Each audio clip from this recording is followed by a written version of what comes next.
Ketika kita lagi lemah, ketika kita lagi drop, kita baca ma wadda'aka rabbuka wa ma qala. Kalau kita mengaku Allah hasbi, cukup buat saya Allah, hasbi Allah, hasbunallah, berarti kalimat itu harusnya kalimat motivasi banget. Terjemahan dari kalimat itu banyak. Ma wadda'aka rabbuka wa ma qala bisa diterjemahkan la tahzan innallaha ma'ana. Bisa. Ma wadda'aka rabbuka wa ma qala bisa diterjemahkan dengan kalimat fa inna ma'al usri yusra. Ma wadda'aka rabbuka wa ma qala bisa diterjemahkan inni ma'akuma asma'u wa ara. Aku bersama kamu berdua wahai Musa dan Harun, asma'u wa ara, mendengar dan melihat. La takhafa, jangan takut wahai Musa dan Harun. Idhaba ila Fir'aun, pergilah kamu berdua kepada Firaun, la takhafa inni ma'akuma asma'u wa ara. Aku yang akan memantau apa yang terjadi pada diri kalian. Jadi aku tahu banget, update banget setiap detiknya. Bahkan sebelum terjadi, aku sudah mempersiapkan perisai untuk melindungi kalian. La takhafa, jangan takut. Itu terjemahan-terjemahan yang banyak di Al-Quran tentang kalimat ma wadda'aka rabbuka wa ma qala. Atau mungkin kita bisa challenge diri kita sendiri ya. Ketika kita tilawah Al-Quran secara acak, cari ayat terjemahan atau bahasa lain dari ma wadda'aka rabbuka wa ma qala. Coba cari di Al-Baqarah, cari di Ali Imran, itu banyak banget kalimat ma wadda'aka rabbuka wa ma qala. Rabbmu tidak pernah meninggalkanmu, gak pernah benci sama kamu. Ayatnya banyak banget. Bahwa Allah gak pernah ninggalin kita, bahwa Allah gak benci sama kita. Salah satunya mungkin kalau Allah gak benci sama kita tuh, misalnya ayat fa'in yuridullahu bikumul yusra wala yuridu bikumul usr. Sehingga siapa yang berpikir syariat itu kayak beban, seolah-olah Allah kayak nggak rela gitu ngelihat kita nyaman, kok dikasih syariat, dikasih beban, dikasih tugas, dikasih batasan. Enggak, itu salah paham.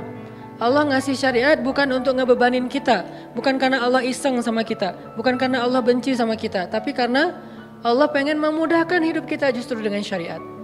Syariat itu bukan mempersulit hidup kita. Kalau sebuah negara meninggalkan syariat karena takut sulit kehidupan negara itu, justru kita terjebak dalam wasawisus syaitan. Mulailah kita dengan hiruk pikuk, dengan kekacauan gara-gara meninggalkan syariat. Kalau sebuah bangsa, masyarakat, keluarga, pribadi pengen hidupnya lebih mudah, ati'u Allah wa ati'ur Rasul. Coba ikutin cara Allah, pasti akan jadi mudah. Memang di awalnya kelihatan agak-agak challenging nih. Tapi begitu kita jalanin, yusrun, mudah, semuanya mudah. Kemarin saya jalan sama istri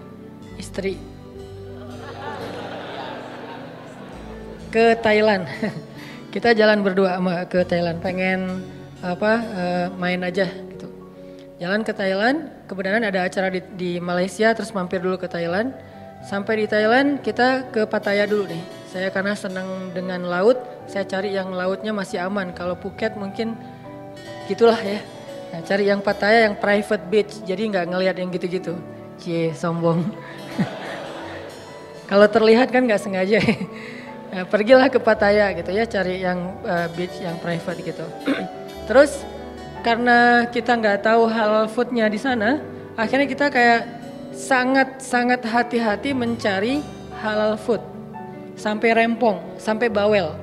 Pas mau room service minta makanan ke kamar karena nggak berani makan di luar, kita sampai bawel banget bilang ke restorannya itu pakainya oilnya oil apa? Nggak pakai oil yang pork kan? Saya minta yang vegetable oil ya. Ya Pak gitu. Terus itu wajannya diganti ya, dicuci dulu. Ya Pak. Itu yang masak ininya tepungnya udah dipakai yang pork belum sebelumnya? Ya bisa kita bikin yang baru Pak. Sampai mereka sebel banget gitu kan karena banyak banget permintaannya. Padahal pesannya cuma nasi goreng. Tapi permintaannya panjang gitu. Akhirnya dihidangkanlah nasi goreng seafood. Kita makan berdua sepiring. Gak penting banget sih. Gak ada hubungannya dengan tema. Nah udah gitu malam kita cuma nyari buah aja kayak gitu. Nah karena kita berusaha untuk ketat dalam masalah halal food. Kalau gak benar-benar kita bisa yakin bahwa ini halal atau minimal dia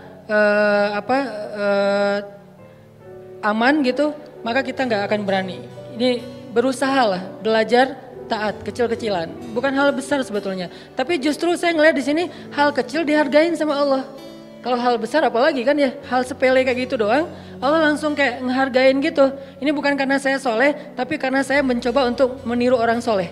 Akhirnya mendapatkan janji yang Allah janjikan kepada orang soleh. Sayanya belum soleh, tapi karena meniru orang soleh, dapat juga nih yang dijanjiin Allah kepada orang soleh. Udah ketat, seharian kita makannya susah banget.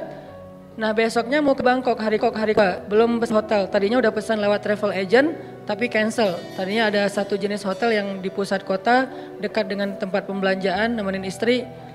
Ternyata dari travel agent itu katanya nggak dapat. Oke, cancel. Saya pesan pakai online, pesan nyari yang dekat dengan hotel itu. Entah gimana caranya Allah ngarahin saya untuk ngeklik satu hotel yang saya juga nggak tahu speknya kayak gimana. Pokoknya udah aja ini aja deh, yang paling dekat walaupun ada beberapa pilihan. Ambil hotel tertentu, namanya gak usah disebut. Mahal sombong. Ya gitu deh pokoknya ada namanya lah ya. Nah pas sampai di Bangkok kita masuk ke hotel itu lagi check in.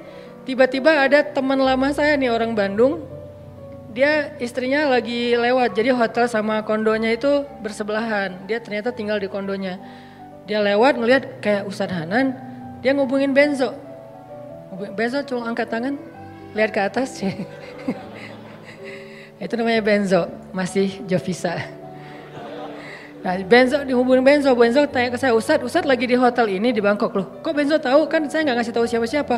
Nggak, tadi ada teman yang ngelihat Ustadz, dia kayak ragu gitu, bener nggak? Oh iya bener, kenapa? Dia ngajak Ustadz nanti malam cari makan halal dan Thai banget gitu.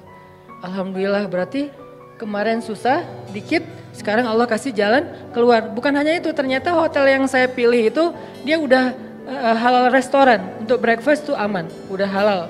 Karena susah kan nyari hotel dengan sertifikat halalnya di sana. Tanpa kita ketahui ternyata Allah arahin kita ke hotel yang gak perlu bawel lagi untuk room service-nya. Karena dia udah halal restoran. Ditambah lagi diajak sama teman saya untuk makan yang halal food tapi Thai banget, enak. Ditraktirin, itu yang paling enak. Nih saya berpikir kalau saya lebih cepat atau lebih lambat 1 menit aja pas check in, kan saya nggak bakalan ketemu dengan istrinya, sehingga kita nggak berpapasan, nggak saling tahu. Allah yang bikin timingnya pas banget. Dia jalan lewat depan hotel, saya masuk check in, dia ngelihat ke saya, terus dia ngubungin Benzo ngubungin ke saya, pas dapat wifi, karena ngandalin wifi banget kan di luar negeri teh, irit gitu. Dapat wifi, saya langsung balas, qadarullah. Malamnya dimudahin, akhirnya kita jalan, makan, halal, enak, bukan murah, gratis. Jadi saya teringat, wa may yattaqillaha yaj'al lahu makhraja wa yarzuqhu min haitsu la yahtasib wa may yattaqillaha yaj'al lahu min amrihi yusra wa may yattaqillaha yukaffir anhu sayyi'atihi wa yu'zim lahu ajra. Itu janji Allah.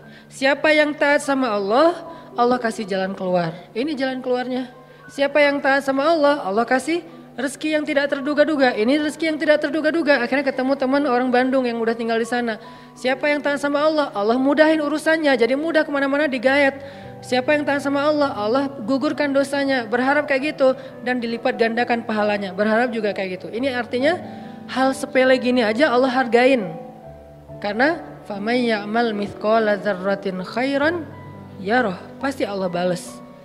Ma wadda'aka rabbuka wa ma qala. Jadi Allah itu nggak pernah absen teman-teman, nggak pernah offline, nggak pernah kelewat gitu. Aduh ada yang kelewat nih nggak sempat di like. Kalau kita kan kalau terlalu banyak nge-following, akhirnya udah ketutup ya, ketimpa sama yang baru posting gitu. Kadang-kadang karena saking banyaknya kita nge-following, pasangan sendiri nggak pernah di like. Kenapa? Dia posting ketimpa lagi. Kok kamu nggak pernah nge-like postingan aku? Emang kamu posting? Kamu gitu banget ya sama aku? Akhirnya rame gitu kan ya. Padahal kita nggak ngelihat, soalnya ketutup sama postingan yang baru-baru. Allah nggak pernah gitu. Allah nge-following semua hambanya, bahkan lebih dekat daripada urat lehernya. Wa huwa ma'akum aina ma kuntum, bersama dengan kalian, membersamai kalian dimanapun kalian berada. Tapi ketika kita post adegan-adegan kehidupan kita, nggak pernah ada yang ketimpa dan kelewat sama Allah untuk di like, untuk dikomen, untuk di-repost. Bahkan Umar di-repost oleh Allah di Al-Quran kata-katanya. Ini artinya Allah la ta'khudhuhu sinatun wala naum. Kulla yaumin huwa fi sya'an. Ma wadda'aka rabbuka wa ma qala. Ini jadi penyemangat teman-teman. Gak usah khawatir untuk taat. Kita bikin dosa aja Allah masih maafin kita. Apalagi taat, Allah pasti akan menghargai kita. Itu part pertama dari surat Ad-Duha.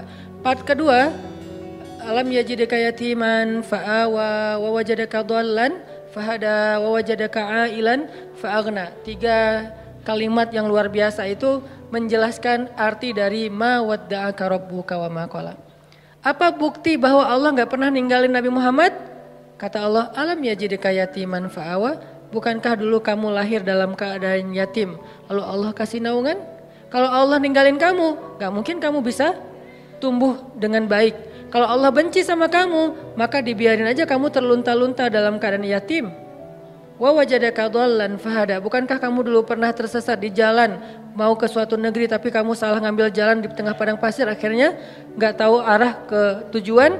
Kalau Allah benci sama kamu, nggak akan dikasih tuh petunjuk ke negeri yang kamu tuju, nggak akan diarahin kamu untuk sampai kepada destinasi yang kamu tuju.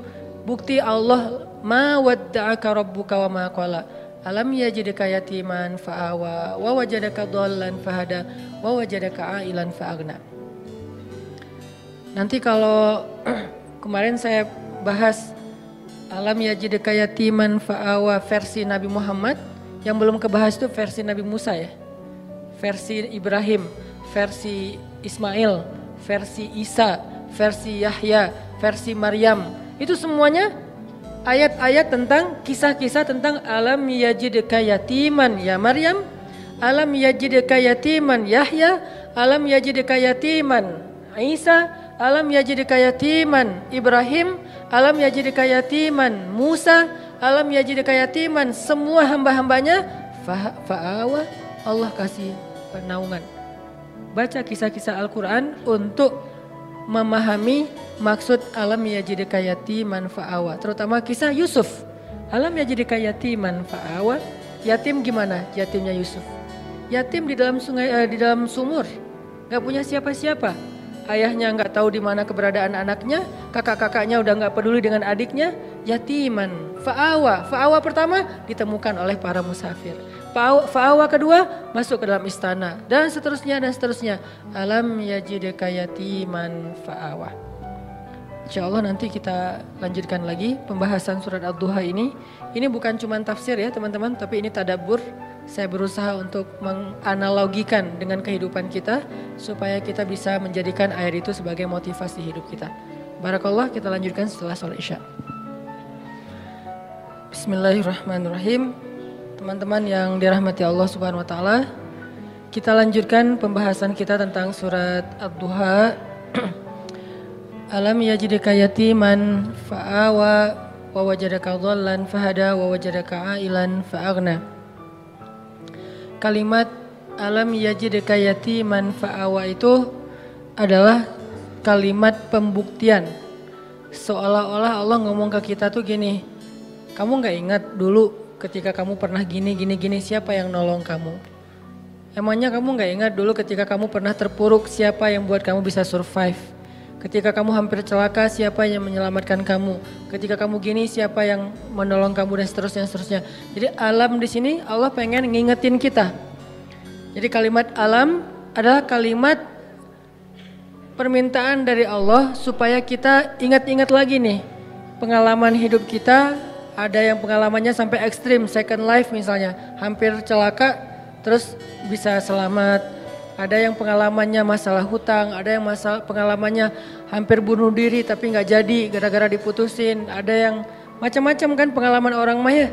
Nah itu kalimat alam yajidka yatiman, yajidka itu Allah mendapati kamu dalam status nggak ada apa-apa sebetulnya. Kita tuh awalnya nggak punya apa-apa, bukan siapa-siapa. Enggak bermodalkan apapun. Allah yang fa'awa, fahada, fa'aghna itu terjadi kepada kehidupan kita masing-masing.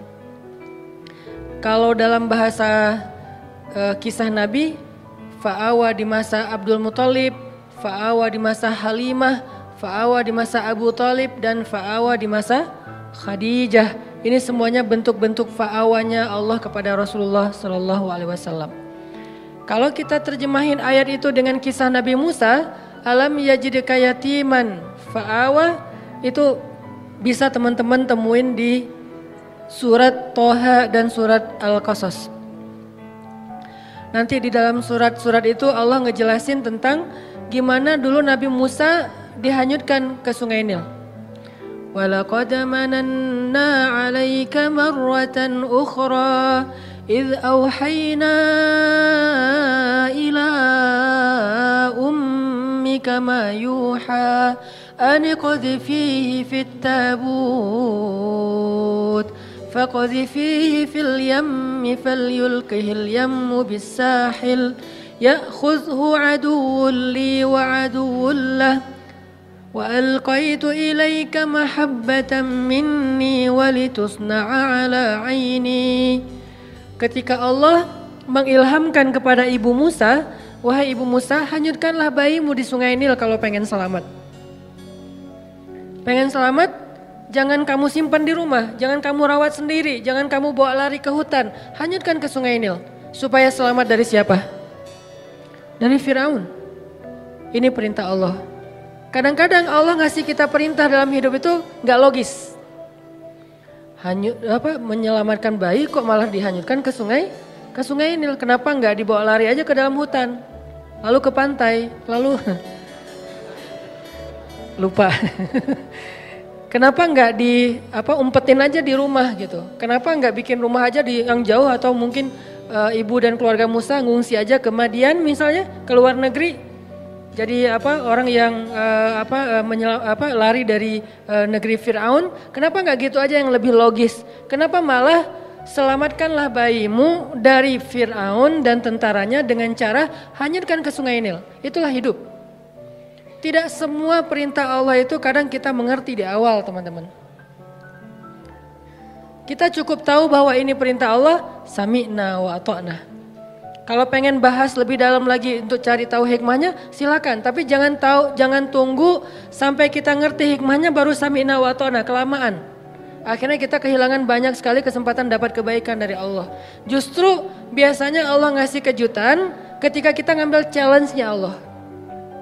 Iman challenge, akidah challenge, tauhid challenge. Challenge-nya apa? Lakukan perintah Allah walaupun menurut logika kita agak aneh. Misalnya, tinggalkan pekerjaan itu. Ya Allah, pekerjaan inilah yang bikin saya bertahan hidup selama ini. Saya beli rumah, beli mobil, saya punya tabungan sekian gara-gara kerjaan ini. Udah tinggalin aja. Terus nanti saya kerja apa? Tenang, Allah yang gantiin. Terus gimana Ustadz? Jalannya dari mana Ustadz? Allah tahu jalannya, kita doang yang gak tahu. Kalau kita gak tahu bukan berarti Allah gak tahu kan? Kita yang gak tahu, Allah tahu. Karena Allah alimun, basirun, khabirun. Maha tahu, maha melihat, maha teliti, latifun, sami'un. Allah maha kuasa. Jadi kalau kita nggak tahu caranya, bukan berarti dia nggak bisa. Serahin aja sama Allah. Ketika kita serahin sama Allah, Allah nggak mungkin ngecewain kita. Kenapa? Allah nggak pernah ngecewain hamba. Kita aja ke teman kalau udah diserahin satu amanah, kita berusaha untuk bikin dia terkesan, nggak sampai bikin dia kecewa. Apalagi Allah. Hanyutkan bayimu ke Sungai Nil supaya selamat dari Firaun. Setelah Allah kuatkan hati ibunya, akhirnya karena ibunya soleha, hanyutin bayinya ke Sungai Nil. Berharap selamat dari Firaun. Cuman nggak bisa lepas juga, pakai kakaknya yang jadi pengintai gitu, nyari tahu adiknya hanyut kemana. Ngalir, bukannya ke negeri yang jauh, bukannya ke Sudan kayak atau ke luar negeri kayak kan Sungai Nil itu membelah berapa negara ya, bukan sampai ke luar negeri. Gak lama kemudian malah masuk selokan yang mengarah ke tempat pemandian pribadinya Fir'aun. Ini makin gak logis nih. Luar biasa cara Allah tuh. Allah luar biasa cara membuat skenario-nya tuh keren banget. Masuk ke selokan itu, kakaknya Musa makin khawatir, gimana dengan adik, dia masuk ke selokan itu. Langsung dilaporin ke ibunya. Di surat Al-Qasas dikisahkan ketika ibunya tahu Musa hanyutnya ke dalam selokan yang mengarah ke pemandian khusus Fir'aun, hampir copot jantung ibu Musa. Hampir copot jantung Ibu Musa. Kenapa bisa dipastikan bayi ini akan ditemukan oleh para dayang-dayang Firaun dan kalau ketahuan Firaun pasti akan dibunuh. Ini ujian luar biasa. Tapi ini challenge-nya justru di situ. Ketika kita berhijrah, ketika kita ngikutin cara Allah, awalnya terlihat, ya Allah kok gini ya? Kok jadi gini ya? Kok malah masuk ke selokan ini ya? Kan gitu ya, ada kejutan-kejutan kecil gitu awal-awal kita berhijrah. Baru aja kita halalin putusin, akhirnya putusin, dia langsung jadian sama orang lain. Kan itu berat banget ya. Dia kayak mudah banget gitu move on dari kita. Padahal kita mutusin itu cuman gertak doang biar dia mau halal gitu. Siapa yang takut kata dia, akhirnya jadian sama orang lain, itu tuh berat banget. Saya tahu rasanya. Jadi masuk ke selokan itu, udah gitu ke sungai kecil. Ditemuin sama dayang-dayang Firaun, dikasih kepada istri Firaun. Qadarullahnya Allah udah kasih persiapan bahwa istri Firaun belum punya anak. Sehingga ketika dibuka tuh tabut, keranjang yang ada bayi Musa, dibuka dilihat oleh istri Firaun. Allah bilang di surat Toha, wa alqaitu ilaika mahabbatan minni. Aku masukkan untukmu cinta dariku. Maksudnya apa? Tiba-tiba istri Firaun jatuh hati kepada bayi Musa. Siapa yang bikin dia jatuh hati? Allah. Sebagaimana Halimatus Sa'diyah jatuh hati kepada bayi Muhammad untuk menyusuinya secara gratis, begitulah istri Firaun jatuh hati kepada bayi Musa dan mau mengangkatnya sebagai anak tanpa bertanya siapa dan dari mana asal usulnya. Wa alqaitu ilaika mahabbatan minni. Gini cara Allah nolong hambanya. Fa'awanya tuh Allah datangkan orang yang mencintai kita. Tiba-tiba ada aja yang anggap kita kayak keluarga barunya. Pernah kan kita merantau, tiba-tiba di perantauan kita nggak kenal siapa-siapa, dapat keluarga yang sebetulnya dia nggak kenal dengan kita, dia nggak tahu background kita, basic kita dari mana asalnya, pokoknya dia tiba-tiba kayak sayang aja gitu sama kita. Saya di Mesir juga gitu, tiba-tiba ada aja orang Mesir yang sayang sama saya sehingga dianggap kayak anak angkatnya. Kamu kalau butuh apa-apa bilang ya, kamu kalau butuh apa-apa bilang. Setiap awal bulan, dan beliau siapa? Profesor lah gitu, dosen Al-Azhar. Kan banyak banget kemudahan gara-gara ada dosen, profesor, senior, kayak Allah jadikan tertarik kepada saya, senang. Kamu kalau butuh apa-apa bilang ya. Terus pas awal bulan dapat gaji langsung datengin, nak kamu udah beli buku? Belum, kasih aja. Udah sih cuman kayak kurang aja gitu kan ya. Belum, wah ini beli buku, kasih beli buku. Terus kalau dia lagi panen, di Mesir itu namanya adas. Adas itu kayak kacang hijau kita tapi warnanya oranye. Jadi fungsinya kayak kacang hijau menghangatkan tubuh, bagus, biji-bijian. Kalau lagi panen adas, dia langsung bawa beberapa karung ke rumah tuh. Nih adas buat kalian, panen anggur, panen apa, segala macam buah-buahan di kebun dia tuh dibawa ke rumah kita. Kenapa? Wa alqaitu ilaika mahabbatan minni. Allah yang bikin dia jatuh hati kepada orang ini. Sehingga akhirnya istri Firaun langsung jatuh hati kepada bayi Musa. Firaun enggak, karena Allah sudah mengunci hatinya. Bukan karena Allah mengunci hatinya, belum sih. Karena hatinya keras, maaf salah, jangan disensor. Karena hatinya keras. Karena Allah gak akan mengunci hati seseorang sebelum Allah utus Nabi kan. Karena hatinya keras, jadi dia gak akan bisa disentuh dengan cinta. Firaun tetap marah kepada Musa yang masih bayi. Ini pasti nih anak Bani Israel yang dibuang supaya gak terbunuh nih. Gua bunuh nih sekarang, jangan-jangan kata istrinya Firaun, dan dia ngebujuk suaminya dengan manja gitu. Gak pakai cantik sih, manja doang gitu. Akhirnya Firaun gak jadi ngebunuh Musa. Selamat Musa di satu adegan. Udah gitu gak lama kemudian Musa lapar. Musa kehausan. Wa wajadaka ailan fa'aghna. Gimana caranya keluarga Firaun bikin audisi. Siapa yang bisa menyusui bayi Musa dikasih dinar, dirham, emas, perak. Dikasih tempat kedudukan yang tinggi di dalam istana. Punya gelar ningrat. Dikasih rumah di dalam istana yang sangat bagus. Dari sekian banyak perempuan-perempuan yang ingin menyusui Musa, semua ditolak sama Musa. Karena kenapa? Allah mengilhamkan kayak gitu kepada bayi ini. Padahal kan sebetulnya kalau bayi polos biasa aja asal ada yang nyusuin kan dia nyusui ya. Tapi Allah mentakdirkan Musa gak boleh nyusuin ke ini. Di antara sekian yang banyak audisi, yang terakhir justru yang diterima. Kenapa? Allah yang nentuin. Jadi gak masalah, ada yang datang pertama sebelum kita bawa Alfat, bayarin aja. Kalau Allah nggak mengikat hatinya, pasti ditolak. Walaupun modalnya uang, apa segala macam. Enggak, tenang. Abu Bakar datang ngelamar Fatimah, ditolak sama Nabi. Kurang apa coba Abu Bakar? Tajir, soleh. Kan ideal banget ya. Ada yang soleh, nggak tajir. Ada yang tajir, kurang soleh. Tajir, soleh. Tajir, soleh. Abu Bakar ditolak. Datang Umar, tajir, soleh, kuat, cowok banget, ditolak juga. Ali awalnya, aduh Abu Bakar aja ditolak, Umar aja ditolak, apalagi saya nih. Akhirnya kayak Ali cuma ngelewat doang depan rumah Nabi, lewat lagi. Dipanggil sama Nabi, Ali kenapa? Enggak ya Rasulullah gitu. Ali, kamu pengen menikahi Fatimah? Terserah sih. Akhirnya Nabi yang ngelamar Ali dalam bahasa ininya ya, adegannya, walaupun secara resmi nanti Ali yang ngelamar Fatimah. Nabi kayak yang nawarin kepada Ali, kenapa? Allah yang bikin kayak gitu. Jadi gak usah pesimis, yang penting minta kepada pemilik hati, ya Allah kan hatinya bukan milik dia, milik engkau. Jadi saya mintanya ke engkau aja ya Allah, bukan ke dia. Nanti setelah engkau baru dia. Sehingga pas kita datang kayak bukan tipe dia banget, bukan standar dia banget, tapi buat Allah kita standar dia banget. Buat dia kita enggak banget. Enggak masalah kan? Yang penting buat Allah kita banget lah. Begitu kita datang dia enggak bisa bilang enggak. Kok saya ngomongnya iya ya?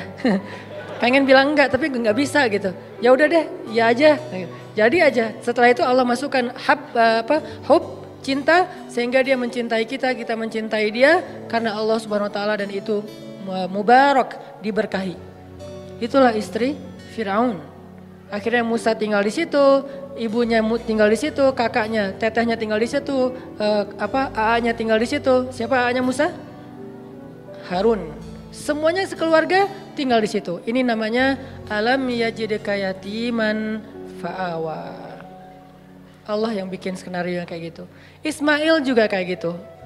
Kemudian Yahya alaihissalam juga kayak gitu. Maryam juga kayak gitu. Alam yajidka yatiman. Maryam kan lahir nggak punya ayah. Bukan nggak punya ayah. Ayahnya udah wafat kan? Imran sama anak yatim perempuan lagi itu. Siapa yang fa'awa Maryam? Wa kaffalaha Zakaria. Zakaria yang mengawakan Maryam. Dan Zakaria cinta banget sama Maryam. Walaupun itu adalah ponakannya, tapi seperti putrinya sendiri. Dan Zakaria adalah sebaik-baik orang yang merawat Maryam. Walaupun ayahnya soleh banget, tapi ada yang lebih daripada ayahnya. Ayahnya orang soleh, Zakaria nabi. Sehingga Allah ingin Maryam ini dirawat bukan oleh ayahnya yang soleh, tapi oleh pamannya yang nabi, yaitu Zakaria. Ini cara Allah teman-teman. Sehingga itu menjadi bukti ma wadda'aka rabbuka wa ma qala. Andalin Allah aja deh. Kita mau hijrah, kita mau ganti kerjaan, kita mau dapetin pasangan, kita mau punya anak, kita mau, udah bilang aja sama Allah. Ada mau apa aja bilang aja sama Allah. Selama yang kita inginkan itu kebaikan, Allah malu untuk gak mengabulkan keinginan kita. Gak mungkin gak dikabulkan, pasti. Kenapa saya bilang pasti? Allah sendiri mengatakan, ujibu da'watad da'i idza da'an. Kalau ada yang berdoa sama aku, curhat sama aku, ujib. Aku pasti akan nge-replay, akan ngerespon, akan ngejawab, akan nge-read. Gak mungkin enggak. Pasti dibalas sama Allah SWT. Kalau teman, pasangan, geng gak ngebalas WA, biasalah itu. Tapi kalau Allah gak mungkin enggak. Pasti di-read langsung dibalas sama Allah. Cuman balasnya Allah apa? Kadang dibalas dengan yang sama persis dengan yang kita minta. Kadang dibalas dengan yang lebih baik dari yang kita minta. Yang enggak dikasih yang sebaliknya yang buruk dari yang kita minta. Nggak mungkin. Kalau nggak sama lebih baik antara dua itu. Dan dua-duanya untuk